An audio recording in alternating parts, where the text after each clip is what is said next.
Yes. So we start making these prayers and we start adding conditions and clauses. And you know what God does? This is what God does. Here you. You sit down at the table with God and you start making all your requests known. And God comes and he sits down and he listens to you. And as you begin to start making your requests known, and then you start telling him how to do his job, he goes,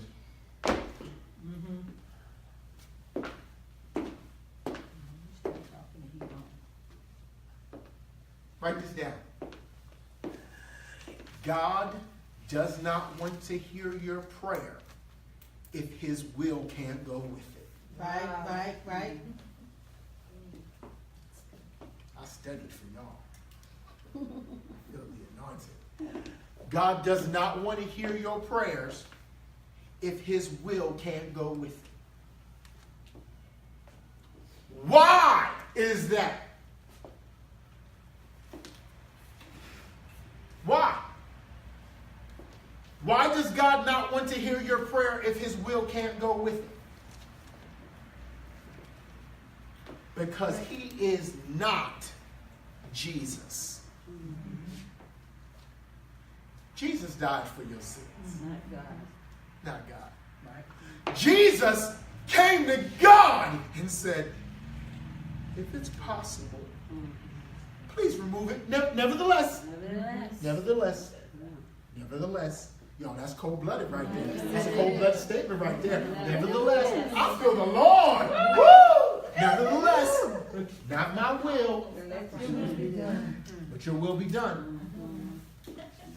If Jesus had to say it, no, not why not. Why don't we? Why do we think we're exempt from that? If Jesus had to become obedient unto death, even the death of the cross, then how come we don't have to die to nothing? Right. And so God says, listen, you can leave all your petitions, but they have to go in my will. I won't do nothing. Because God, write this down, God is going to have his will, whether you like it or not. He's going to have his will, whether you like it or not. Now, unfortunately for us, that means that sometimes that's positive in our favor and negative in our favor. Because sometimes we're going to do our own thing, and then he's going to flip some things to make sure he gets his will. And sometimes his will is going to come at our loss and not our gain.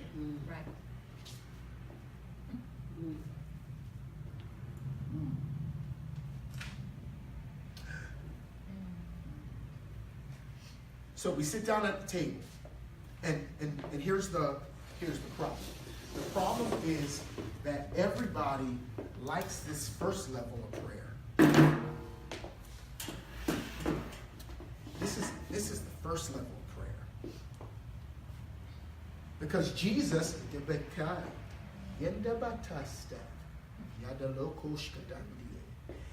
Jesus shows two realms of prayer. He says, Father, if it's possible, let this cup pass from me. This is when they're having conversation. Look at the table. He's having conversation. If it's possible, that's your first level of prayer. When you actually have a place to request. Where you actually have a say-so in asking God to do it. And then there's that next level.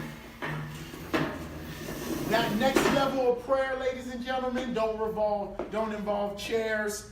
It don't involve tables. It don't involve conversations. It does involve a chair. It's God's. Where he's the only person sitting on the throne. And you are on your face. You don't have a seat no more. Now your bed is the floor. Your speaking glory to God. The place where you can ask God for everything is on your knees and on your face before God. This is where you no longer get rights. This is the level of Lord. LOL. Level of Lord, right here. This is where you say, God, this is where most of your prayers end like this. God, what do you think about it? All right. See, and it got so quiet, and that's how I can tell most of us ain't there. This is that point where we go, God, what do you think about it? All right. Okay. Here's the example. You drive to work every day of your life. But you drive there, then you get out of your car, and you go into your job, and do your business. One of my jobs is as an Uber and a Lyft driver. I drive all day. Because I drive all day, if you ever talk to me on the phone, what you will never hear me complain about is traffic. How many of y'all have ever talked to me on the phone? No, I said, if you talk to me on the phone, raise your hand. Okay. I'm like, sitting there like 1, 2, 3, 4, 5. You have all talked to me on the phone. Have y'all ever heard me complain about traffic? No. I don't complain about traffic because I've been beaten into submission by what I deal with every day. Right.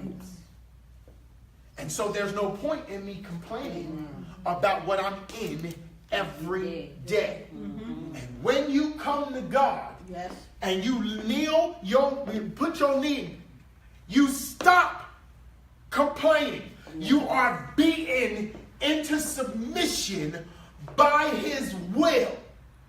And you're like, God, however you want. And that's how I know people don't pray enough, because they ain't hit there yet. You can't tell me you've been praying for 20 years and you and God still be having arguments. Right. You can't tell me that's how I know people ain't really saved, Shell. Because people been saved for 20 and 30 years, quote unquote, and they still gotta say so. What? Who you serve? Right. Give me his number. See. And let's see if I can make a deal with him. Because in the realm where the king, not your daddy, Come on, sir. but the king lives, it is his will. And there is no other. Right. No discussion. The majority of the church